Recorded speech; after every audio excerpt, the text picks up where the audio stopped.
አዲስ አበባ ውስጥ አንድ ሰው አፓርታማ ሲገዛ ሁልጊዜ ለምን ዓላማ እንደሚገዛ ማወቅ አለበት። ሁሉም አካባቢ ላይ ያሉት አፓርትመንቶች ለተመሳሳይ ዓላማ አይደለም የሚውሉት።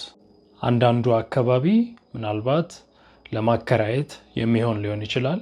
ሌሎቹ ገንዘብ ለማስቀመጥ ብቻ የሚያገለግሉ አካባቢዎች ሊሆኑ ይችላሉ።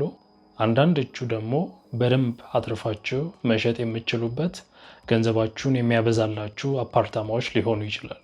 ለምሳሌ ቦሌ አትርፌ እሸጣለሁ ተብሎ አፓርታማ የሚገዛበት ቦታ አይደለም። ነገር ግን ገንዘብ ለማስቀመጫነት ይሆናል። ምክንያቱም ቶሎ ብላችሁ ወዲያው ለመሸጥ ብትፈልጉ ብዙ ገዢ ስለሚኖራችሁ ማለት ነው። ነገር ግን ቦሌ የኪራይ ዋጋው ከፍተኛ ነው። በሌላ በኩል ደግሞ አያት አትርፋችሁ የምትሸጧቸው አፓርትመንቶች ያሉበት ቦታ ነው። የኪራይ ገቢው ግን ከፍተኛ የሚባል አይደለም፣ በመጠኑ ታገኙበታላችሁ። ስለዚህ የምትገዙበትን ዓላማ ማወቅ የት ቦታ ምን አይነት አፓርታማ መግዛት እንዳለባችሁ ለማወቅ ይረዳችኋል።